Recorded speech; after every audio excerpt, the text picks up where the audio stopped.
story time about how I got caught skipping school almost every day of my senior year.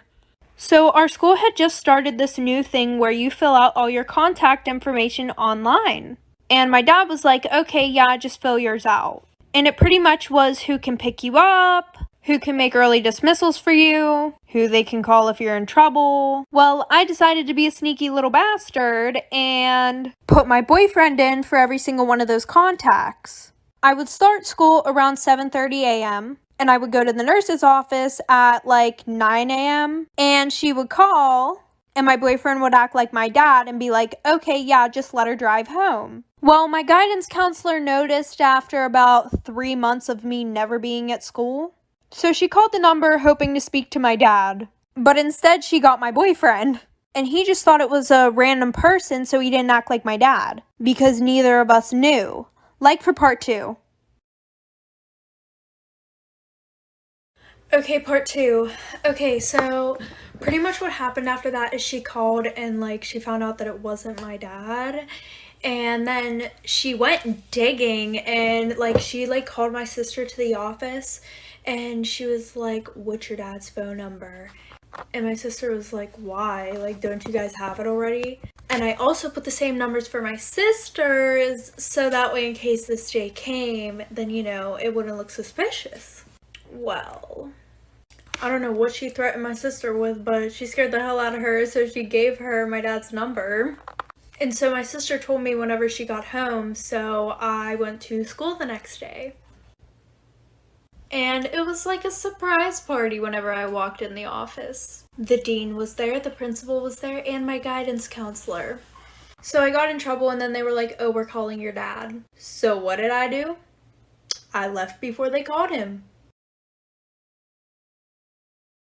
Extremely toxic best friend story time. So when I was in 8th grade, there was this boy. And this boy would go around telling almost every girl that he liked her. And I was one of those girls. And he would do stuff with all of us. And there were like 11 of us. So we all hated each other. Especially this one girl, and we're gonna call her Abby. And every time we saw each other, we would be super mean to each other. Well, a year passed, we stopped talking to this kid. And I bumped into her at homecoming and basically apologized. So after that, we became best friends.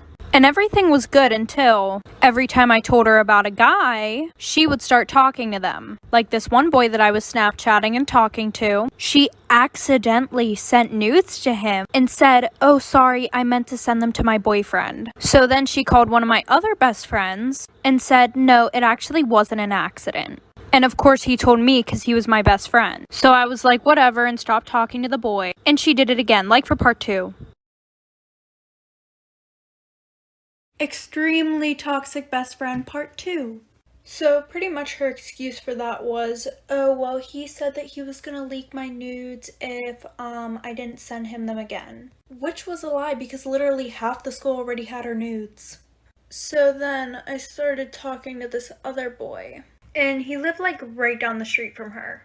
So she was like, if you want to go to his house, you can. And I was like, are you sure? And she said, yeah, just go tell my mom. And I was like, oh, okay. So I went and told her mom where I was going and went over his house. So I walked back to her house and she literally locked me out. Like her mom had to come open the door for me to let me in. And she was like, oh, it's a good thing you came back when you did. Because I was going to drive you home now and tell your dad everything that you did. And she goes, I don't think you guys should be together because you're inexperienced. And she would always tell me how he flirts with her all the time. So after our friendship ended, she goes, I just felt like it was always a competition between me and you. Story time about my toxic ex-boyfriend that I met in therapy. Little background information. I was a part of this therapy group where you would go every week and talk about your feelings. Well, I saw this really cute kid, so I wrote down my Snapchat and gave it to him. He added me back and then we started dating like a week later. And for the first 2 or 3 months, everything was going smooth. And then he became really toxic and controlling. Like he would always go through my phone. And any guy that I had a streak with, he would accuse me of cheating on him with them. And it got to the point where he was literally so clingy. Like every second of every day he wanted to FaceTime, he had to be talking to me. I had to have my location on. And I would explain to him that I needed my space, but he literally just did not get the hint. So by this point we were literally on and off all the time. And anytime that I broke up with him, I would block him because I didn't want to think about him. But he started calling my parents and complaining about me, so they blocked him. And then he tried being friends with my brother to get to me. Welcome back to another toxic best friend story time. A little background information. I was friends with this girl since elementary school, and we had a really good friendship until we got into high school. Like, we always got along, never fought over boys. Well, during our freshman year, this new boy started at our school. Well, I started talking to him. And after a month of still talking to him, my best friend goes, "I don't think you should talk to him. He talks to a lot of girls." And because she was my best friend, I didn't think she would lie about that. I believed her and I stopped talking to him. Well, that weekend, I went over her house. And when I walked in her room, she goes, "Oh, say hi." And who else is on the phone but the boy she told me not to talk to? So after they got off the phone, I was like, "Let me guess, you told me to stop talking to him because you liked him." And she goes, "Yeah, I just knew that if I told you I liked him, you wouldn't stop talking to him." So that night, we went to a party and he was there. And things started to go south, like for part 2.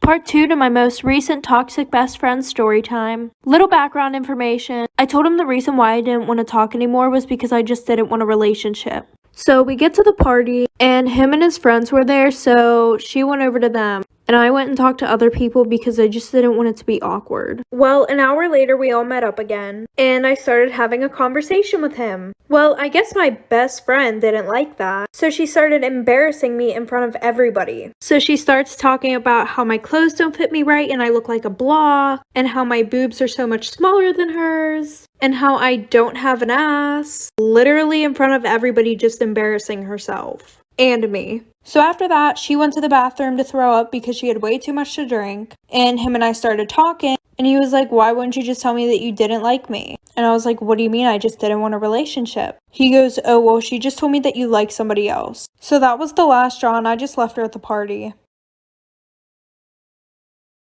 Toxic ex-boyfriend story time. So I was a junior in high school, and I had just gotten out of a 4-year relationship with this one guy. Well, I started to see him date around, so I thought I should do the same. I started dating this new guy who was known as the biggest player. Since I just got out of a long-term relationship, we decided to take things slow. We both went to different schools. So we both had separate proms. And of course we both asked each other. So his prom came around first, so we got a shore house with his friends. And before we left, he bought me 2 dozen roses. This man has never bought me anything. And my mom was like, that's strange. I know exactly what he's trying to do with you.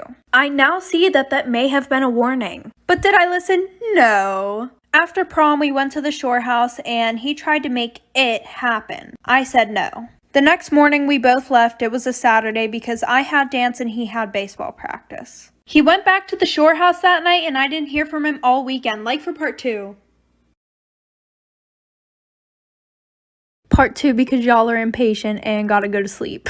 So I didn't hear from him all weekend, but I left my blanket there and I texted him so he wouldn't forget it. And he was like, "Okay, yeah, I'll drop it off and we can hang out because I haven't seen you." And then he says that he apparently spilt beer all over it, so he had to wash it. And everything was good until my prom. So we went and he was acting extremely weird and super distant. So that's when I kind of knew that something was up. I didn't have a shore house for my prom, but he was like best friends with all the senior girls who went to my school. So of course they invited him and we went. And then I saw all over social media that there were pictures of him with his ex holding hands and hanging all over each other at the beach. So I had work that night and I just so happened to work with his best friend. And I told him about how he was being super distant and how I saw all those pictures all over social media. And he was like, "Yeah, we never spilt beer on your blanket that night." He was actually with his ex and they did it on the blanket. Moral of the story, don't date the guy who's named a player because it's probably for a reason.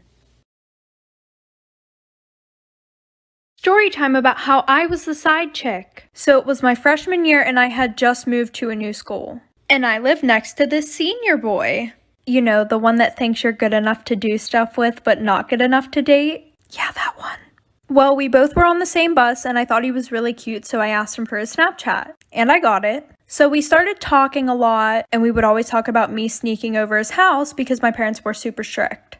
So homecoming night, I saw him grinding with this girl, but I didn't exactly think anything of it because literally everybody was just being passed around. Well, I went home after, and at like 2 in the morning, I got a text from him saying to come over. So I went over there, we did the dirty, and then I started to go over there almost every other night. At 2 in the morning? And there was this one girl that I got really close with. And I told her all about the situation, but I didn't tell her till like 3 months after it was happening, because he told me not to tell anybody, of course. And she goes, "You know he has a girlfriend, right?" So I felt really bad and confronted him, like for part 2. Part 2 of me being the side chick. So that night he had asked me to come over again, and I went over there, but it's not what you think it was for. I got over there and I was like, when were you gonna tell me you had a girlfriend? Literally, this comment made me want to throw up. He goes, "What do you mean? I thought you knew." So I was like, no, I actually didn't. And he goes, "So does that mean you don't want to come over anymore?" He goes, "I really liked you, and I was gonna break up with my girlfriend for you." Which I know this is so bad, but that made me happy because I had the biggest crush on him. But then I just left. And the girl that he was dating was a senior. And I asked my friend for her Snapchat so I could Snapchat her. So I did, and I told her everything that was going on. And somehow it got flipped around on me. Her saying that I was obsessed with her boyfriend. And then she got the nudes that I sent her boyfriend and sent them around the whole school. My new school. Moral of the story, if he says he's single, make sure he's actually single.